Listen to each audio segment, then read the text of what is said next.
Welcome back to Turning Hard Times into Good Times. I'm your host, Jay Taylor, and I'm really pleased to have with me for the first time Peter Mathews. Peter is the author of a book that I have in my hands here called Dollar Democracy, With Liberty and Justice for Some. He is a full-time professor of political science at Cypress College and an adjunct professor of sociology at Long Beach City College, and he has taught at California State University Fullerton and is currently a featured political analyst and a contributing partner in the Head on Head radio show on KEIB AM. That's 1150 in Los Angeles. He is involved in radio, a number of other shows as well. So Peter is very well known in that part of the world, and I'm glad to learn to know something about him from this book, Dollar Democracy with Liberty and Justice for Some. Peter's traveled in a whole lot of different countries, 27 to be exact, and he's researched there, traveled, and has been a world traveler, so he's had a lot of experience looking at how other people live and how they view things. And I think that's one of the things that too many Americans don't have, an appreciation for diversity and a view of how other people think and about life and so forth. So with that background, I want to welcome you, Peter. Thank you very much for joining me today. Thank you so much, Jay. I really appreciate being here with you. It's really good to have you. You know, on the inside cover of your book, you quoted a man who died tragically, and I think many people think mysteriously. And I'm talking about Senator Paul Wellstone, who I believe, was one of those rare elected officials who really honestly believed that he was a servant of the people, that he was sent to Washington for the reasons our founding fathers believed men should be elected to office, and that is to serve the people. The government was to serve the people and not the people to serve the government. That was the mindset. And, so many politicians these days seem to be more, what's in it for me? That seems to be their motivation. Well, I don't think that was, from all I've read and learned about Senator Paul Wellstone, that was the case of him. The quote in your book, open up the book, and immediately you read a quote from Senator Wellstone. Quote, politics is not about power. Politics is not about money. Politics is not about winning for the sake of winning. Politics is about the improvement of people's lives. End of quote. Well, now, I believe that politics, that's what Senator Paul Wellstone believed. But do you really believe, as I page through your book, Dollar Democracy, I have to think you must believe that's not what most people think politics are about. You got a great point there. It's unfortunate our politics has degenerated or deteriorated so much since the original intent of the founders, and that is to represent people and to help improve people's lives. And, Wellstone was a living example, Jay. I got to meet him, actually, and it was very inspiring. I met his wonderful wife, Sheila, as well. And to see a man who would run for a high office with no money from any corporate lobbyists or organized political action committees that would distract you from the real goals. Instead, he relied on volunteers and on small donations from regular folks. He drove an old campaign school bus around the state, as you know, and he got elected by a little less than 2% of the vote the first time. And the second time, in 1996, he got elected by a larger margin. And then tragically in 2002, when he was up for re-election, after being the only Democrat to vote against the funding of the war of George Bush, and he surged in popularity by 9%, and then his plane went down tragically a few days before the election. And it's very, as you said, mysterious circumstances. We've got to look at that more carefully. But the result of that was the Senate went back to the Republican Party, and both houses were dominated by the same party, and the president was the same party, and gave him carte blanche to a lot of things that most of us, especially those of us believing in civil liberties, would not approve of. Yeah. Well, so it was right after his vote against the war. We're talking about the first Gulf War? No, we're talking about the Iraq War. Junior's War. Yeah, the one that President Bush went into in 2003. Under false pretenses. Under false pretenses. I mean, there were no weapons of mass destruction. In fact, NBC called me to come and comment on Bush's State of the Union address, and when he was recommending that we should go, he said, let's go in. We got to do this. And I said, President Bush, don't do it. Let the inspections work. The UN inspectors, including our own members on the UN team, are saying the inspections are getting access to all kinds of places that Saddam Hussein never gave access to before, and now we're finding no weapons of mass destruction. And the other thing was the argument Bush made that Saddam Hussein and bin Laden were connected, and that Saddam Hussein had something to do with 9/11, which was completely preposterous because bin Laden and Saddam Hussein never got along. In fact, bin Laden threatened to kill Saddam Hussein back in the first Gulf War and said he would do it himself.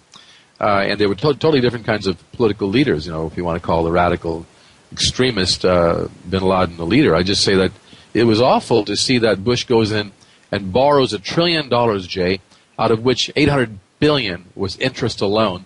And there was a third trillion there for the soldiers that came home injured and wounded that have to be taken care of and couldn't work productively. It's a $3 trillion war, as Professor Joseph Stiglitz said, and that's completely what we should stop doing and focus on development here in our own country, especially giving small business a chance to start out entrepreneurially, come up with new products, new skills, and focus on our education system. That would really help us build a middle class again, which, by the way, has disappeared completely, or is disappearing rapidly because of dollar democracy. Very, very rapidly. I'd like to get into dollar democracy and some of the ideas in that book, but before we go there, just looking at the devastation, our foreign policy, it seems to me, if we wanted to set up a foreign policy that will make things worse, we couldn't do a better job if we tried. Wow, so appropriately put. That's very clear. I mean, how is that? Look at Iraq now. Yes. Iraq is far worse off than it was after many tens of, maybe hundreds of thousands. I don't know how many people, Iraqis, died. But what do we do as Americans? Say, well, it doesn't matter. They're Iraqis.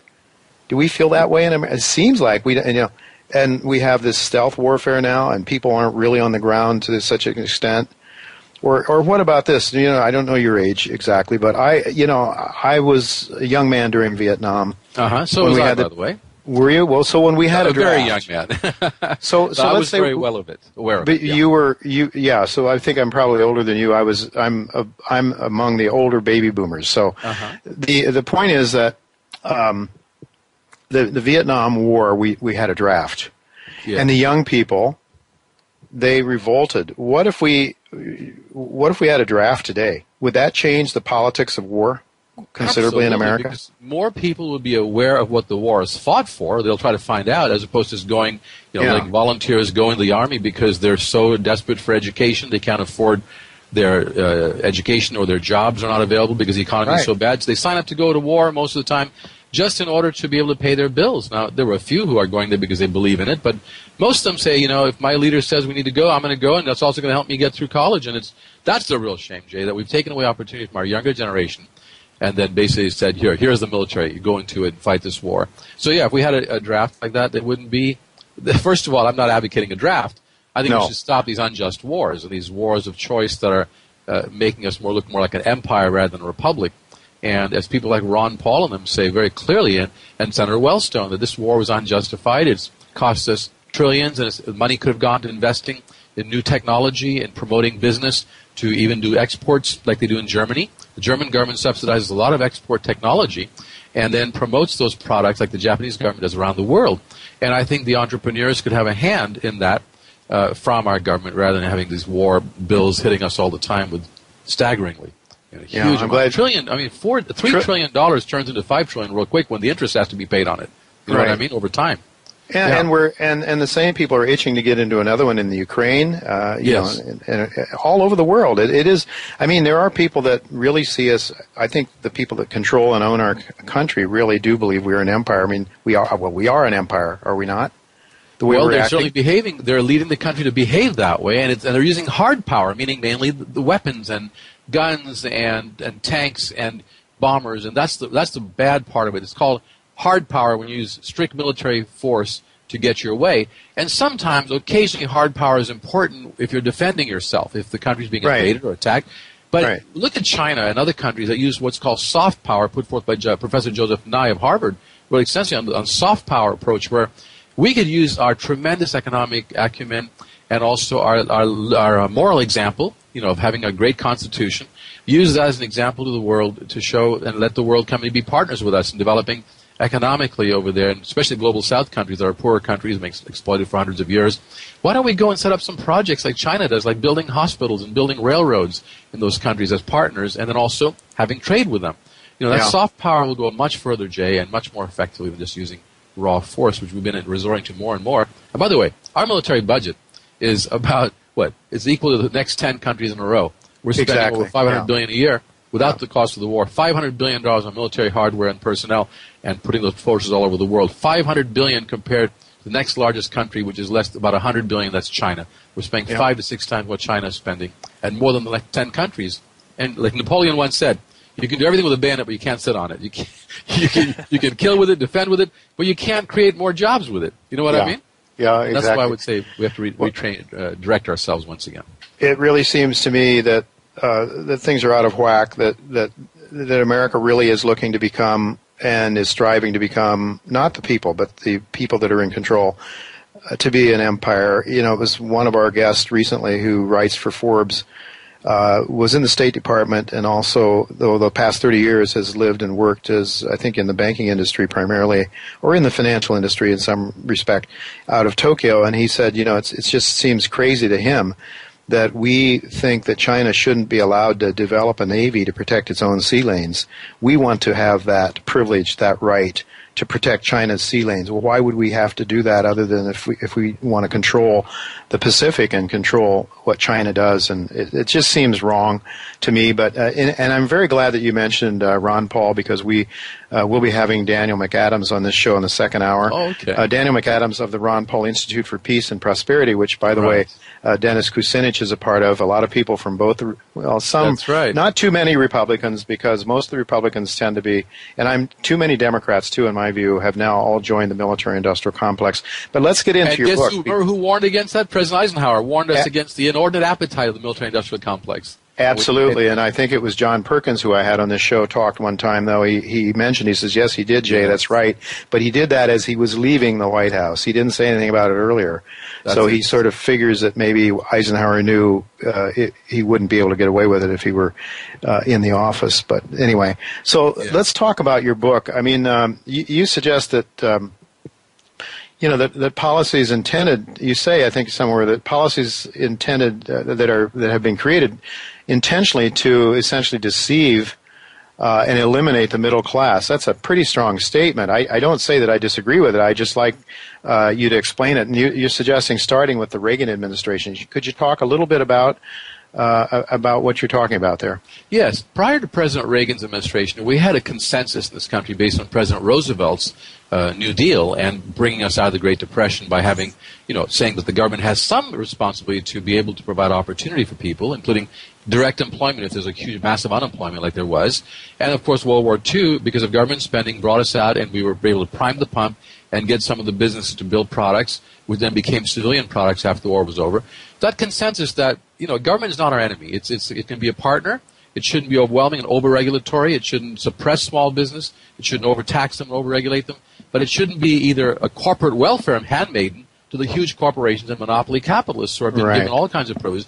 We want a competitive economy, but also have government do things like support public education, a good infrastructure, which would be really good, and to encourage innovation and development. And that balanced approach was, I think, pushed by the wayside by Ronald Reagan and his ideas of saying the government cannot solve our problems. The government is the problem. I'd like to modify that. If you were to say the right thing, I think Reagan could have said that government can sometimes help us solve certain problems that we can't do as individuals, and government is not the problem. Sometimes we ourselves are the problem. We can fix that by becoming more taking more initiative to help each other. So there's a balanced approach that was thrown out of whack when President Reagan kept hammering on supply-side economics, that at all costs cut taxes on big corporations, investors, hoping they will then invest and expand the economy and it will trickle down to all of us. And I don't think that it worked quite as well as Reagan said it would. And I believe that really consolidated some kind of a cultural shift where Americans came to look at government as the enemy. And that's really a shame, because we've seen in the past how government has helped a lot, and we make sure government provides a fishing rod sometimes. The old adage, if you give a man a fish, he eats for a day. If you teach him how to fish, he eats for a lifetime. And that's what both Democrats and Republicans should agree on.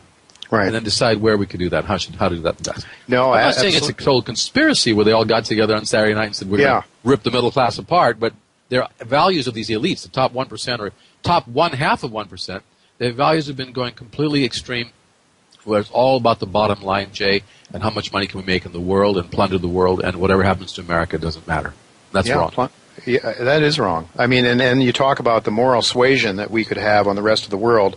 When we act that way, we destroy that morality that would give us the right to do things. I mean, I can remember a time when Jimmy Carter and others were involved with helping to oversee elections. I think after the George Bush election, probably the United States isn't seen in the same light anymore as a beacon of light to the world in terms of democracy and freedom for the individual. That in fact, yes, I hope more and more people. Although I know that when it comes with respect to the Ukrainian issue, that it's the people from the Eastern Europeans that came under the rule of the Soviet Union that seem to be most strident about having us go in and beat the hell out of the Russians in the Ukraine, it seems. So I think what they are missing is what you and I are talking about, the direction of our country, moving away from a country for the people and by the people to a country for the rich and powerful by the rich and powerful.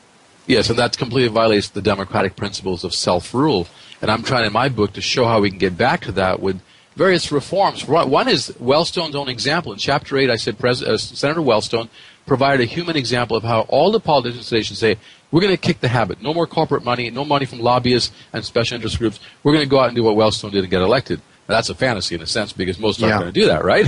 So the other option is to go with a clean money election system like they have in Maine and Arizona, with those two states pioneered it, where it's voluntary public financing. If you decide to run for state assembly in Maine, for example, you just have to go out and gather $5 each from 65 people. That means they've nominated you. They put their money where their mouth is. They've nominated you with a small amount of money. And once you turn that money over to the Election Commission, the state of Maine writes you a check for several $1,000s to run your campaign. But you have to agree not to take any private money, not even spend your own private money, and you become a public election candidate. And when you win that way, like 80% of the Maine legislature did back in the late 90s, then they were free to push policies based on what's good for all the people, not just a few.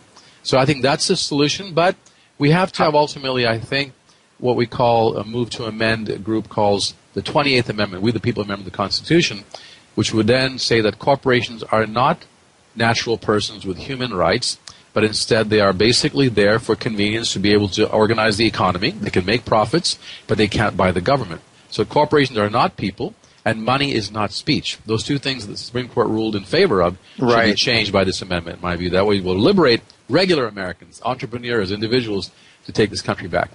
Yeah, indeed. That I think was one of the most important. Those two decisions were a couple of the most important decisions in enabling the system to go in the direction it has, for sure.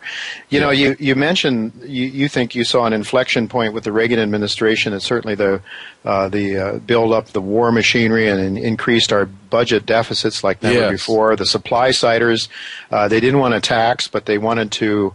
Borrow. They wanted to borrow, yeah, and that's what's gotten us. That's what's gotten us in deep doo-doo here. And last week we had David Stockman on this show, and he, of course, was very much a part of that and fought with the Reagan administration. You remember maybe when he resigned for that reason, didn't he? He resigned because he stood up to the president and said, "We can't do this. We can't be spending all this money. If we do, we've got to find a way to pay for it." And of course, right now we're looking at budget deficits that threaten our country, and I think we're impoverishing the middle class that you're talking about to such a great extent. So David, money, it's over $400 billion a year, close to that. The debt on the interest alone. The interest on the debt alone, the $17 trillion debt, is about $400 billion a year out of the pocket of the taxpayer, the middle class taxpayer, into the pockets of the wealthy bondholders, who are mostly now foreign governments, foreign nationals, and also wealthy American corporate elites. So it's a transfer of money, this huge debt that we should be paying down, in my view. If you have to close some corporate tax loopholes that are unfair, bring the money in. And then pay down the debt and also invest in education and entrepreneurship.